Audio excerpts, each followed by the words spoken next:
I cannot find that human anywhere. Hang on a moment, humans. I know how to do this. Let's see. Just to get things started. Yes. Here it is.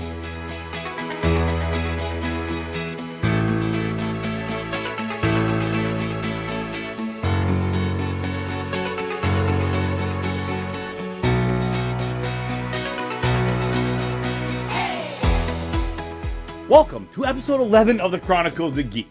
How we got here. Like here in this show kind of thing. Anyways, we'll get there. Now, you may be thinking, what does that mean? What the heck is Damon talking about? Okay, first of all, this is not going to be a full normal episode. Yes, it definitely has content, and the later part of the show is going to be the full interview with Jon and Peter from last week. It was requested, and it kind of fits perfectly with today's show, so why not? Now, on the schedule this week, it was supposed to be a break week for the show. But unfortunately, over the past few weeks, the modern world kind of gave me a few unscheduled breaks along the way. But the show must go on, and for me, well, simply, this show is an escape. And no, not just the season theme. I mean the actual show itself is an escape for me to create it and share it in this crazy modern world. Now, if you recall in the last episode, I was talking about how in times of stress we go back to our roots and we resume old hobbies. My friends Jon and Peter went back to scale replicas of vehicles that do amazing things. And heck, last year when this pandemic was in its early stages, I decided to become a train engineer again. Or maybe not the engineer, but a surveyor, city planner, designer, architect, and okay, yes, a train engineer. Also, I want you to note that this was before I got married last fall, so you know my wife definitely loves me, for sure. Because when one takes over a good chunk of the living space to pursue one's hobby, it can get a little bit squishy. Now, old hobbies can come back anew. They can provide a gateway to happy times of the past and drag them forward to today.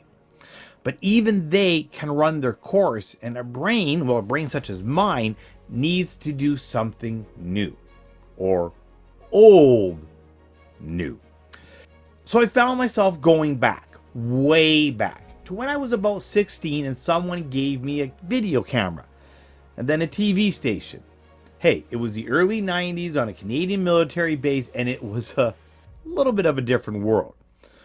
In that time, though, I discovered my love for media, or more correctly, my love for creating things for media. Again, a topic for an upcoming show. Now, going back into where we are, my career path went down the road of media. That's where I started from, and how I wound up in the world of new media. Now, here's a true story. I assumed of the role of a college webmaster because I was the only one that knew what HTML stood for in the room. Or at least, I was the only one young and naive enough to say so. But I digress. Media production, creating things, it was always there. But then a bunch of stuff happened that we like to call life. And then a few moons later, a plague happened. And then I needed an escape. And voila, now I have a little show on YouTube, lost in the sea of shows. But I have a few loyal watchers that seem to like what I do, and more importantly, it provides me the escape that I need. So welcome to this special mid-season episode of the Chronicles of Geek. Sit back and join Ish and myself, Damon Roth, the geek from the north, as we sit around and try to figure out exactly where we came from and where we're going. And don't forget to like and subscribe below. It's time for the random quiz-o-matic. Hello, humans. Do not worry, the answer for last week's mega question is coming right up. But for now, oh, and yes, I forgot to mention last week, but this week I am told to tell you to put your answers in the comments on the video so we can compare them and pick winners and something like that. I don't know. The human was very big. Anyways, question number 1. What does HTML stand for?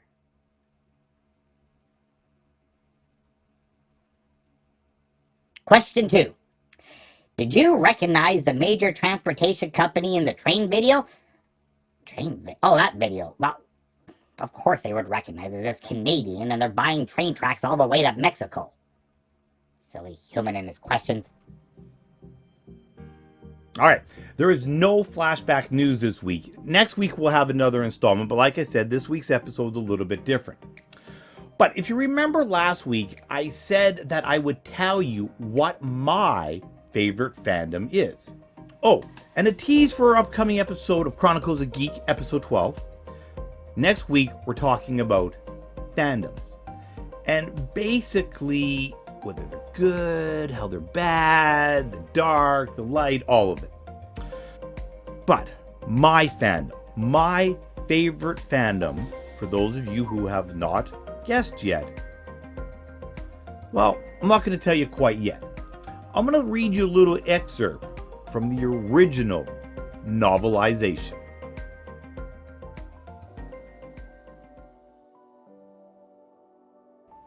Chapter 1. It was a vast, shining globe, and it cast the light of lambent topaz into space. But it was not a sun. Thus the planet had fooled men for a long time. Not until entering close orbit around it did the discoverers realize that this was a world in a binary system and not a third sun itself. At first it seemed certain nothing could exist on such a planet, least of all humans. Yet both massive G1 and G2 stars orbited a companion center with a peculiar regularity, and the planet circled them far enough out to permit the development of a rather stable, if extensionally hot, climate. Mostly this was a dry desert of a world whose unusual star-like yellow glow was the result of a double sunlight striking sodium-rich sands and flats. The same sunlight suddenly shone on the thin skin of a metallic shape, following crazily toward the atmosphere. The erratic course the galactic cruiser was traveling was intentional, not the product of injury but of a desperate desire to avoid it. Long streaks of intense energy slid close past its hull, a multi-hued storm of destruction like a school of rainbow remoras fighting to attach themselves to a larger, unwilling host. One of those probing, questing beams succeeded in touching the fleeing ship, striking its principal solar fin. Gem-like fragments of metal and plastic erupt into space as the end of the fin disintegrated. The vessel seemed to shudder. The source of those multiple energy beams suddenly hove into view, a lumbering Imperial cruiser, its massive outline bristling cactus-like with dozens of heavy weapon emplacements.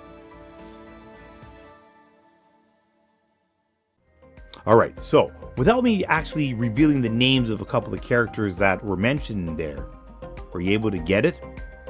Damon, the geek from the north, favorite fandom, which of no surprise is of course Star Wars. Okay, now why is that important?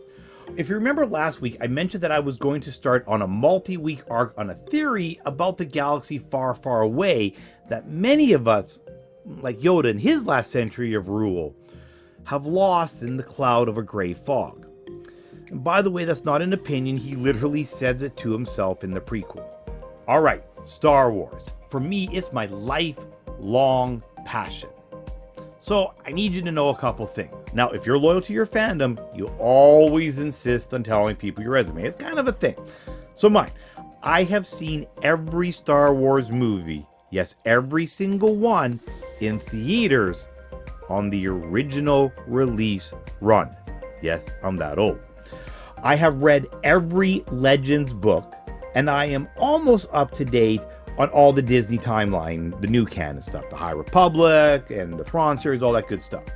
And speaking of the new Thrawn book, it should be out by the time you're listening to this or watching it. Comics, video games, you name it, if it's Star Wars, I have consumed it.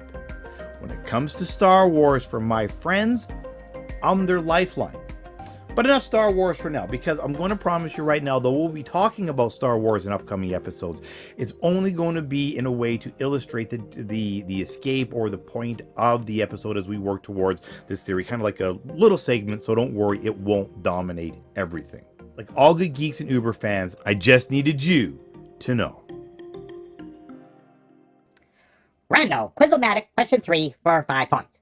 Which famous Star Wars character has a new book released this week? Hint, he's blue, and the human literally just mentioned him. Randall Quizomatic question 4, which is the last one for today. What is the official name of the story, episode, movie, well, whatever it was, it's not episode 4, but what the human read, what is the actual name of that story? Okay, humans, that's the 4 questions for today, and I suppose you want the answers again, which is, I don't understand why. You think you would just know if you're right or wrong, but I guess it's something that the humans, yes, I know, say the answers. No more rambling-ish. Alright, number 1. HTML stands for 5 points, hypertext markup language. Number 2 is the Canadian Pacific Railway. Number 3 is Ron, or however you say it, or any of his name combinations. He's got like 15 of them, but that's the guy, the blue chiss guy, you know, the one that everybody in Star Wars loves, or loves to hate, one of the two. And 4, the title of the original Star Wars movie, of course, was A New Hope. That's it for this week, humans. Next week, more engaging questions, and hopefully a prize or 2. All right. Like I said, this week is a different type of episode. But hey, nobody ever said there was a set format. When one is escaping, one just goes where the waves take you. That's why I'm known for being a little bit Ish. Yes? You called? One moment, Ish. I forgot how good your ears are. Okay, but hurry up. My beverage is getting tepid. Tepid? Escape, as we have discussed, is important, but there can be a downside, a dark side, and not one with cookies, unfortunately. Next week, using my favorite fandom, Star Wars, we will look at a bit of this dark side, but of course, we will also look at the light side. Now, if you want me to mention your favorite fandom, drop a comment below. But for now, please enjoy the full interview with Jon and Peter and their big, tiny trucks. All right, welcome to Geeks Like Us. Now, today I have 2 geeks that I've known for quite some time. We met way back, I don't even want to say how many moons ago. Doing an entirely different escape than what we're going to talk about today. Back in the day when we used to play roller derby. Different story. We'll talk about it, upcoming episode. But I got Jon and I got Peter. Guys, quickly introduce yourself. Peter, you go first. Okay, I'm Peter. Yeah, we met playing roller derby. I don't know, sure if we're doing our roller derby names and stuff. Sure, why not? Yeah, so a lot of people know me as Show Me Your Hits. And yeah, that was quite a few years ago. But since COVID kind of completely stopped that, kind of been jumping into all other old hobbies that I used to do or used to have, or at least an interest into it. Yeah, well, I met both you guys through roller derby many years ago. Little John was my name through roller derby. If you ever meet me in person, you'll understand the name because I'm, 5 feet 19 inches tall. And yeah, I used to race 1/8 scale gas trucks about 15 years ago and got out of it. And then with the other restrictions and not being able to do doodly squat as far as singing goes, yeah, I kind of got involved with racing these little trucks and putting them together. So yeah, this is just plain fun. All right, so what we're talking about today is building, is creating.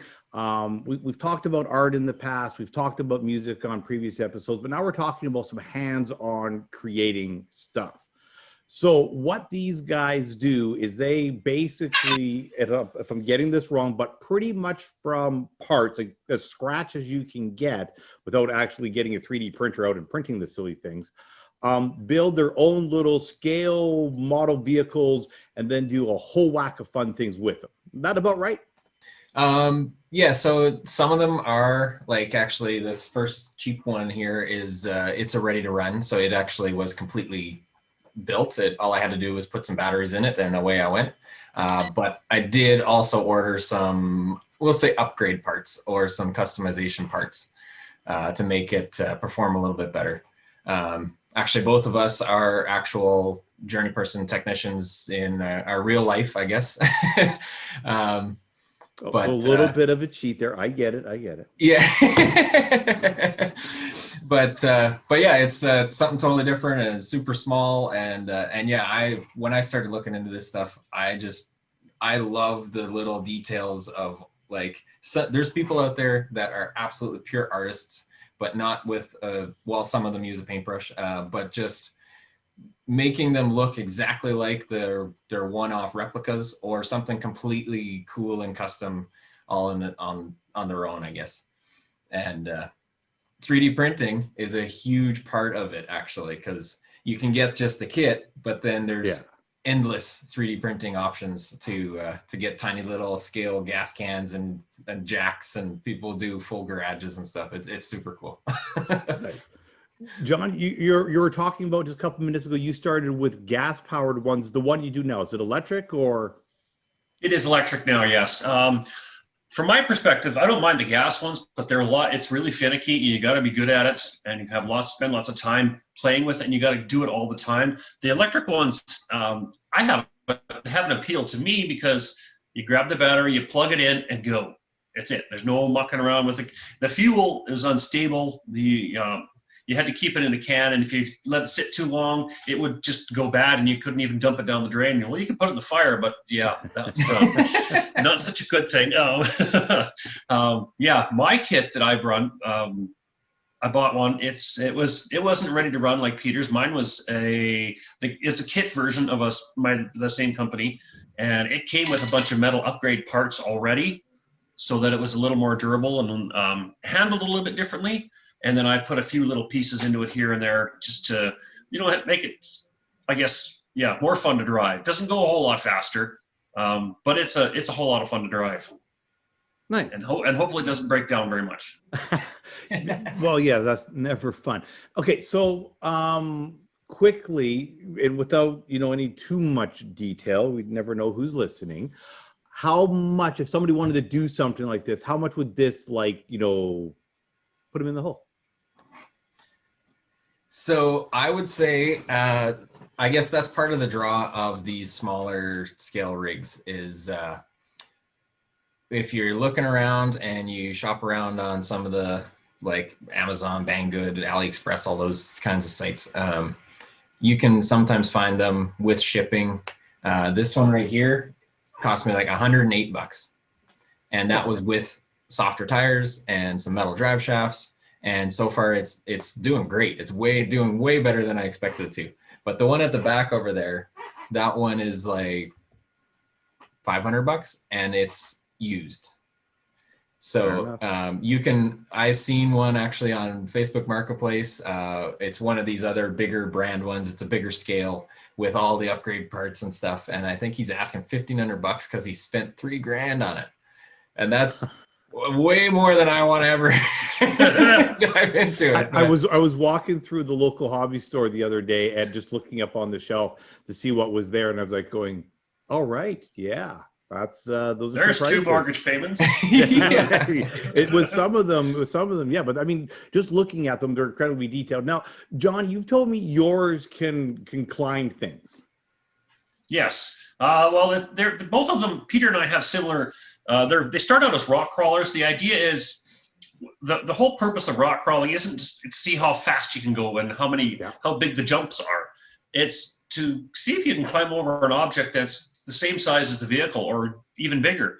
And just by using technique and practice and some skill and just getting the vehicle steered in just the right direction, letting the vehicle pull itself up over top. So rocks and sticks and chunks of rope and even pieces of lawn edging in the neighbor's flower bed has been fun playing with and driving over top of. About a month ago, Peter and I were driving around, and we were frozen snow piles. Nice. It was awesome to play on because it was there, and it's like, hey, let's see if we can go over this. So yeah, you can find a place to go run pretty quickly, and just a little imagination and minutes of driving or walking. And so, yeah. So when you're doing, like, the whole purpose of this, of doing it, other than, okay, you want to tinker and it gives your brain, something to focus on, other than, your real world toils and tribulations, although picking a hobby that's similar to your jobs, hey, why not? But when you're driving the vehicles, do you ever do scenarios in your head? You're pretending to do something, you're saving the world, anything like that? Come on, be honest. I sometimes, when I'm driving it, I put myself in the cab, and I'm actually in the driver's seat, and that's just how I drive it. So I look at it from that point of view, and I don't necessarily do the scenarios, but I just like, hey, I want to go over here. Let's see where this trail goes, and let's see what happens when I go over here. Oh, maybe I can climb over there. Peter? Yeah, I would say that's probably a big thing for me too, is because to do it in 1-to-1 scale is just way too expensive. I've tried. Yeah, but and I know that there's a lot of people that think of that too, because you can get those little first-person view cameras, and you can mount them up like either inside the dash, so you can even see the hood and stuff, or just mount it on the truck so that you can kind of get that view right from dragging along the bumper. But yeah, I do have kind of a couple cameras, and I've got some plans to get some really good shots. That's what I like about it, is when you put it in comparison, it's like, if I was to take my truck that I drive like every day and try to climb a curb that is halfway up the grill, I'm just gonna smack into it and cause thousands of dollars of damages. Where when you come up with one of these little trucks, and it's like, and then you pick an angle, you get one tire on it, and then you can actually, like, you can't just, sometimes you can just gun it and just gas it or whatever, but you slowly kind of crawl up it, and there's a little bit more skill and sometimes a lot of luck, but it's challenging, but it's also, I like thinking of it as the scale side. It's just a lot of fun, and it's just nice. I guess, you're kind of picturing yourself to me, it's using my brain in a different manner, and just not thinking about work. It's concentrating on just that little task right now. 15 or 20 seconds of absolute radio silence on everything except that one obstacle right there. And I like that. Actually, I think Lil Jon and I were talking about it one day when we were all excited, waiting for these stuff to come in, because it takes quite a while to get here because it's coming from the other side of the world. And we were discussing like how we wanted to do different things and different types of builds and stuff, and the more relatively inexpensive, I guess, version of it. But then I remember we had said, when was the last time that you just played? Yeah. And like, when I was a kid, I had a whole bunch of these like RC cars and stuff. I wanted the biggest, fastest one or whatever from whatever, Radio Shack. But I would get probably cheaper ones, just whatever my parents could afford. And then I'd like drive it off the stairs and break something. And then that was it. You gotta go buy a new one, or you can try to glue it back together, but that's about as good as you can get. With these ones, you can just get some parts. You can order up the parts, and they're all relatively pretty durable, just like they are out of the box. Like, but that too. Even Peter's, I've seen Peter's. You wouldn't think, oh, ready to run, it shouldn't be that good, but I was quite amazed at how well it does. It's pretty fun. Like he said, 100 and change, and away you go. Any big wipeouts with your rock crawlers? I think I rolled mine like 20 times yesterday. Something like that. Yeah, I was out at the river on Sunday, and it went complete barrel roll 3 times in a row, all bang, bang, bang, bang, roof cab, roof wheels 3 full times down before it hit a rock, and then I picked it up, put it back on its wheels, and put the battery back in it, and away I went. So nothing physically broken, it just rolled over. So yeah, it happens. I was happy about that. Yeah. Good. Anything that either of you want to add to your thoughts on your particular hobby here, like why you do it, anything else you want to add? Sharing the time with someone always is enjoyable. I was very lucky when Peter started talking about this, and he kind of put the bug in my ear and got me realizing how much I enjoyed just playing with these things. So having a partner to do it with is always more fun. You can do it by yourself, but it's not the same from my perspective. If you can share it with a friend, that just doubles the enjoyment and makes it that much better. It's like, it's not quite the same as dancing, because while I'd have to lead, see, yeah, and there's a big height difference between us, so you get my nipples, we rub it on your forehead. But yeah, that's an image I really didn't need, actually, but yeah, it was a good time. Yeah, we went out for an hour last night and had a rip around on some trails, and it was very enjoyable. I had a grin for couple hours afterwards just because it was fun. I enjoyed it. Perfect. All right, gents, thank you so much for actually hang on a second, I want to change that. All right, thank you so much for joining us here on the Chronicles of Geek, the Geeks Like Us. Again, I am with Peter and I am with Jon, and if they want to hold up into the camera their little creations, if they got them there. I've got a couple. I left mine. If you give me a half a minute, I'll run downstairs and grab it. Hold on a second. So that is the first one there that I guess started off the cheap side of it. And this one I just finished building yesterday. It's got a lot of detail. It's a very nice. sweet rig. Even the door is open, and it's got full interior, all metal underneath. And do you have the controller handy? What's that? Do you have the controller handy? I do. I've got 3 of them. So with the bigger one in the back there, that one would run something like this, which is a base model, like hobby grade. If you were to go to a hobby shop here, this would be kind of what you'd end up with. With these smaller ones, they end up coming with a much smaller one, which actually I like quite a bit. It fits my hand pretty well. But some people with bigger hands usually complain about it. They do feel a little cheaper plastic and stuff, but it works. And haven't had much of an issue with it. And Jon, what do you got there? Here's what mine looks like. Here, let's try and get the light a little bit better here. Yeah, I don't know if you can see it now. Oh no, we can see it. Yeah. Nice. And so it looks kind of like a Unimog, kind of sort of. The top is, I just put the top on, the back opens up for putting cargo in it. Yeah. Nice. And I guess for size comparison, this is a 1/10 scale. Oh wow. But it's heavily modified, and it's more of a rock racer or a rock bouncer kind of thing. Gotcha.